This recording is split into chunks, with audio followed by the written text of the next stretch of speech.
작년 그러니까 2024년 11월 15일 날 WA 서울총회 2025년 서울총회죠. 서울총회 조직위원회가 출범을 했거든요.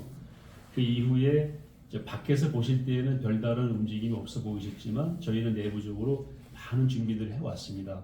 WEA와 여러 번 만나기도 하고 그분들이 다녀가시기도 하고 저도 그분들이 계시는 곳에 가서 이렇게 구체적인 회의를 해서 이제 대회가 잘 준비될 수 있는 조건들을 맞추고 또 여의도 순복음교회나 사랑의 교회 내부에서도 그런 의견 조율이나 대회를 유치하기 위한 공감대 또는 여러 가지 준비들이 필요했기 때문에 그런 것들을 준비하는 과정을 거쳐서 이제 본격적으로 지난주 홈페이지가 오픈이 됐습니다. 홈페이지 구축하는 작업 이런 작업들도 이제 컨텐츠 포함해서 시간이 많이 걸렸죠.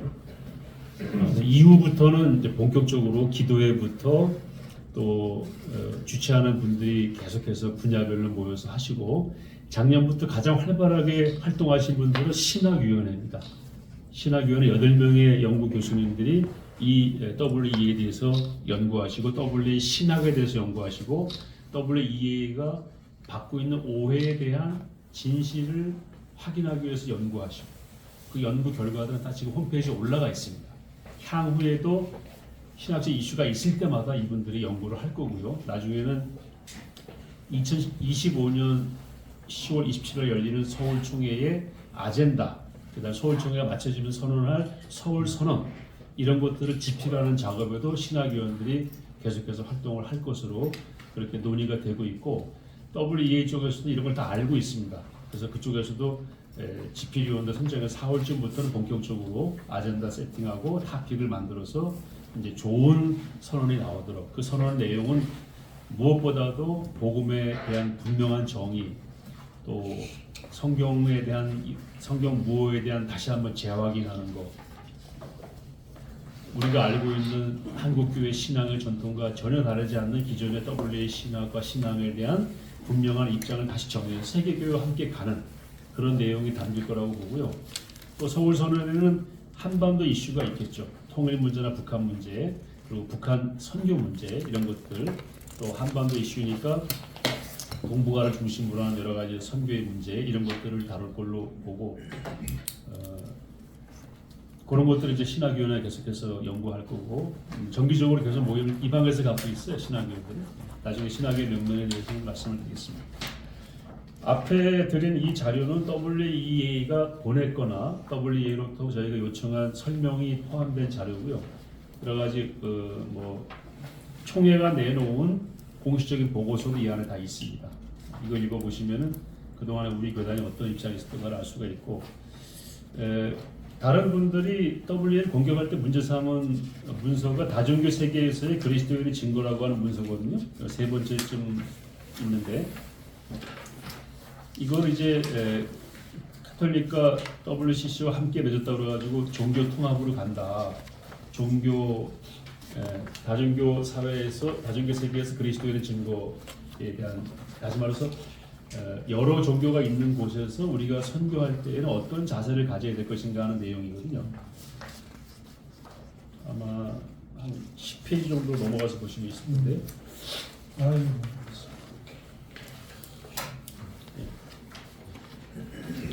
이 교회에서 지금 반대하는 측에서 문제를 삼는 조항이 있어요. 여기가 이 문서가 가장 문제를 삼는 겁니다.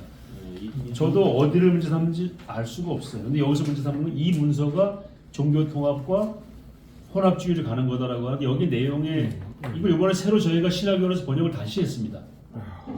그 영어와 한글이 같이 있으니까 같이 비교해서 보시면 되는데 이 내용은 뭐냐면요. 선교할 때에 폭력이나 거짓말이나 불법적인 방법을 쓰지 않도록 하자라고 하는 각각의 선교 주체들이 합의한 겁니다.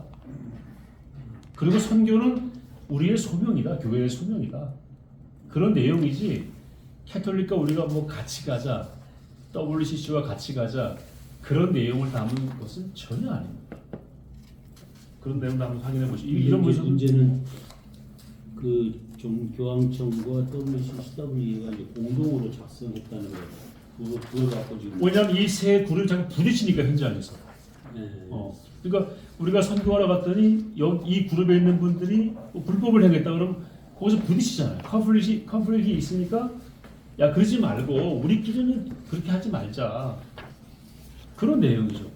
선교하는 사람들이 모여서 이 협의를 맺어야지. 우리끼리 맺는 건 아무 의미가 없죠.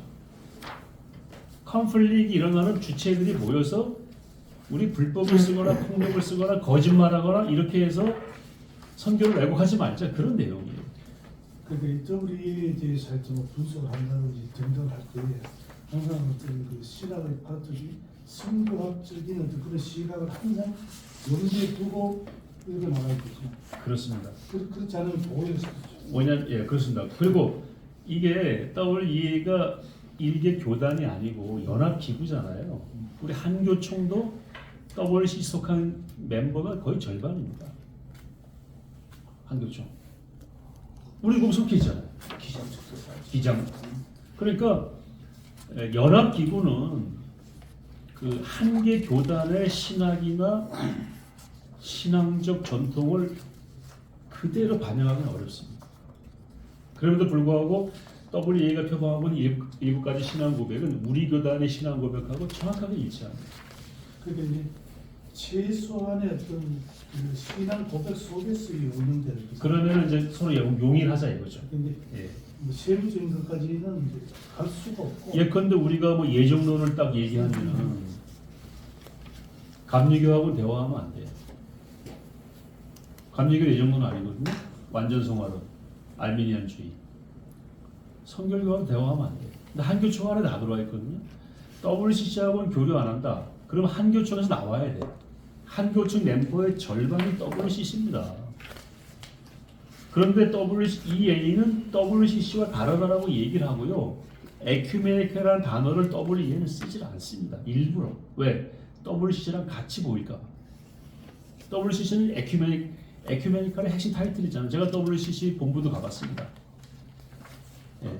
그래서 WEA는 WCC랑 대화할 때 그 문서에 나와 있어요. 외교적으로 대화한다고 돼 있어요. 외교적으로.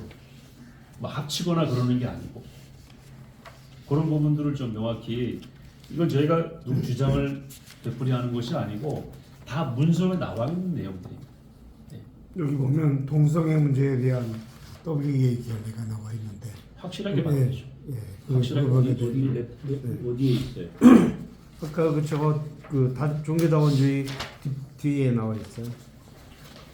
한 페이지짜리인데 그 뒤에 이제 이국진 박사님이나 이승우 교수님이나 이런 분들이 각각의 이슈에 대해 쓰신 내용들이 있어요. 그 홈페이지도 올라가 있지만 그 내용들이 현재 저희 조직위원회가 확인한 WEA의 신학에 근거한 정리입니다. 이게 다른 얘기를 하려면 다른 근거를 가져와야 됩니다. 어떤 분은 저한테 배도의 길을 간다고 그래서 배도의 길을 가는 증거를 주시면은 나부터도 반대하겠다 그랬어요. 근데 내가 알기로는 그건 아닌 것 같다. 근데 증거가 아직 오질 않았습니다.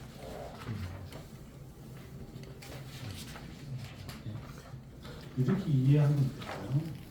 그러니까 성교라는 이 목적을 위해서 완전히 되는데 그 외적인 부분 아주 그 어떤 교리적인 각 교사 세세한 부분까지 터치를 하게 되면은 이 판 자체가 깨져버려요. 아니 군성교도 하면 안 돼요. 깨져버려요. 군성교 11개 교단에 들어와 있는데 저는 합동치 군 목사였고 제 동료하는 분이 뭐 고신도 있지만 감리교도 있고 기장도 있는데 기장은 성경 보호 잘 안 받으려는 분도 포함하잖아요. 응? 그리고 한국 종교 지도자 협의 종지협의 그 7명이 있는 거잖아요. 맞죠? 거기 지금 대표가 조계종 총무원장 아닌가요? 그리고 기독교 나와야죠. 같이 가면 안 되죠. 그렇게 한다면 연합사역도 안 되고 우리 사회 속에서의 종교의 순기능도 하기가 어렵습니다. 그다음 WEA 하나만 더 말씀드리고 그다음 이 묶음으로 넘어가겠는데 WEA가 우리랑 관계 있는 건 오래전부터 관계 있었지만은 2007년에 한기총이 MOU를 맺었고 2009년에는 공식적으로 가입을 하고 2010년에는 WE 총회를 2014년 총회를 유치하기로 결의하고 확정까지 한 상태에서 나중에 무산이 됐죠.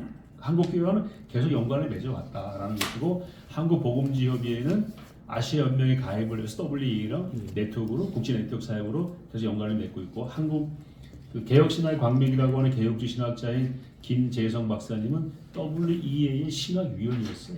오랫동안 활동했습니다. 그런 분들이 가서 WE 신학을 다 이렇게 지금까지 빌드업 해온 겁니다. 예. 지금 여기 연구위원. 우리 총신 출신이시죠. 예. 개혁신학의 광맥이라고 개혁신학을 정리해서 가르친 분인데 그분이 WE 신학위원이었어요. 유일하게. 한국인으로 유일하게. 주목사님, 잘 이런 얘기 많이 하는데 연합활동을 오래전부터 하고 있잖아요. 한기총이 됐든 한기총이 됐든 또 우리가 강단 교류를 하잖아요. 설교, 네. 그 통합적 우리 신학이 틀리잖아요. 예. 교류를 하고 있잖아요. 예. 근데 뭐 이렇게 예민하게 여기 예민한 게 아닌가. 이게 다른 이유가 있지 않을까. 그 정치적인 어떤 뭐 그런 게 그렇게 밝혀냈어요. 그 이유가 뭐라고 저는 생각하세요? 어떤 다른 이유가 있지 않을까. 뭐 소위 말하는 정치적인 이유가 있을 수도 있고요. 그 다음에 뭐 지역의 이슈가 있을 수도 있고 뭔지는 뭐 더 알아봐야 되겠지만 대부분의 교회는 지금 교회 출석률이 회복이 안 돼가지고 소왕근 목사님들이 조사를 하니까 80%가 미자립교회였어요. 서울에서는 1년 예산이 3천이 안 되고 한 달에 헌금이 300 안 들어온다는 거예요. 이거 서울에서 그 목사님 다 줘도 못 먹어 살아.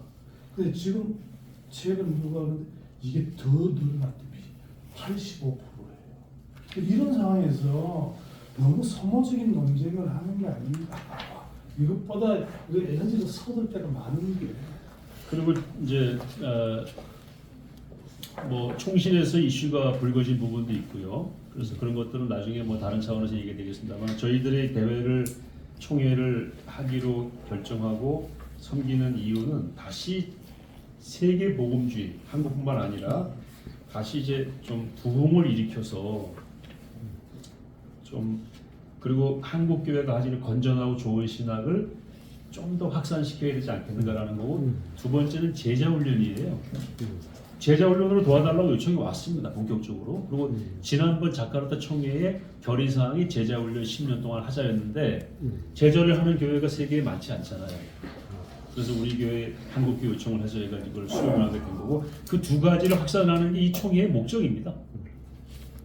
복음의 확산과 제자 훈련의 국제화를 정착을 시키자. 그래서 지금 연구하고 있는데 한 짧은 보통 칼 세미나가 4박 5일이잖아요. 근데 2박 3일짜리 좀 인텐시브하게 프로그램을 좀 국제화시킨 표준안을 만들어 가지고 이 총회 때 발표하고 이 총회 끝나면은 제자 훈련 세미나를 원하는 나라에 가서 그걸 하려고 그래요. 예컨대 제가 지난번 카타르 복음주의 연맹 다녀오니까 140명의 목회자와 교회들이 제자 훈련 받겠다고 기다리고 있더라고요. 와서 해달라고. 그리고 여기서 한 서너 명이 가서 그걸 하게 되면 140명이 한국에 와서 받는 효과가 있는 거죠. 그리고 그분들이 평신도 리더를 키우는 훈련을 하게 되니까 교회가 더 단단해지겠죠. 그런 걸 앞으로 하려고 그래요. 그래서 그 파일럿 팀 같은 것들을 한 10여 개 팀 만들어서 전 세계 5총회면 어디든지 갈 수 있게. 이게 한 2, 3년, 4, 5년, 10년 지나면은 여러 나라 교회들이 함께 이 일에 섬길 수가 있을 거라고 봅니다. 우리만 섬기는 게 아니고. 그걸 하겠다는 거예요. 다른 건 없어요. 그리고 복음의 확산. 복음이 뭔지 애매모호한 사람들이 야 복음은 이런 거다. 첫째, 성경 무호. 예수 그리스도의 구원의 유일성. 삼위일체. 교회 그리스도의 몸으로서 교회. 그다음 예수님의 재림과 종말 이런 것들을 확고하게 담아서 복음이나 이런 거다라고 알죠. 물론 지금도 W 홈페이지 정확하게 나와 있어요. 그렇게. 있지만 조금 더 선언을 담거나 좀 리뉴얼 해가지고 그래서 향후 세계 복음주의 대헌장으로서 이걸 좀 정리하는 기회가 되지 않겠는가. 이런 논의 외에는 다른 논의가 없습니다. 지금 누가 뭐 헤게모니를 잡고 정치적으로 무슨 이익이 있고 우리 교회는 이걸 섬김으로써 많은 또 재정적인 좀 기여를 해야 됩니다. 그럼에도 불구하고 복음의 확산을 위해서는 가치가 있다고 생각해서 하게 됐고요. 또 기사를 보시면은 제가 2003년부터 기사를 좀 모아놨는데 2018년, 7년까지는 이게 뭐 이슈가 되는 게 없어요. 그리고 2005년도에 10월 13일에 복음주의 신학 정체성 확인 이거가 뭐냐면은 WEA 신학위원회하고 우리나라 복음주의 신학회가 같이 이렇게 세미나를 했습니다. 그 기사인데요. 세미나 할 때 광신대학교 총장 정규란 박사님이 오셔서 이 세미나를 극찬하는 내용의 기사입니다. 근데 그 정규란 박사님은 광신대가 지금 WEA를 배도하는다라고 막 얘기하잖아요. 그러면 이거 뭐가 문제가 있는 거 아닌가? 그리고 WEA는 지금 점점 복음적으로 더 좋아졌습니다. 왜? 한국인도 가서 신학위원으로 활동을 하고 우리나라 복음주의 협의회도 활동을 하고 그래서 이렇게 정치적인 어떤 무게중심에 따라서 WEA가 오해받은 부분이 있거나 잘못 알려진 부분이 있는 저희가 살펴본 바에 의하면 이렇게 많은 자료를 검토하고 스터디하고 또 신학위원들이 연구한 바에 의하면은 잘못 알려진 그 사실들은 WEA랑 아무 상관이 없다. 그리고 WEA가 비록 이제 활력은 많이 떨어졌지만 다시 재건해서 그들이 깔아놓은 혈관으로 복음의 새 피를 공급하면은 다시 세계교회가 살아나지 않겠는가. 그리고 140년 전에 우리가 선교의 빚을 졌잖아요. 그때 조선에 뭐가 있었어요? 살지 죽을지도 모르는데 선교사님들이 목숨 걸고 온 거 아닙니까? 지금 세계교회가 어려울 때에 그래도 섬길 만한 힘이 있는 한국교회가 복음에 빚진 마음으로 마게도니아 환상을 본 바울의 심정으로 거기 응해야 되지 않겠는가 하는 것들이 저희들 내부적인 고민이었습니다. 이걸 안 하면은 책망받지 않겠는가. 그리고 WA 총회가 안 하면은 아무 상관없지. 사랑의 교회도 아무 상관없고 한국교회 아무 상관없지만 세계 복음주의는 점점 어려워지지 않겠는가. 그걸 알고 있는데 어떻게 이걸 알고 세계 복음주의 연맹도 하나의 교회인데 그 주님의 몸된 교회가 어려움에 처해 있고 약화되고 있다면 이건 빨리 도와야 되지 않겠는가? 왜? 우리는 아무것도 없을 때 선교사들 와서 목숨 바쳐 우리를 구해줬잖아요. 구하는 도구로 쓰임 받았잖아요. 그런 취지들이 모아져서 저희가 이제 내부적으로 결단하고 이 일에 성공하겠습니다. 여기까지 말씀드리겠습니다. 제가 하나 더 물어볼게요.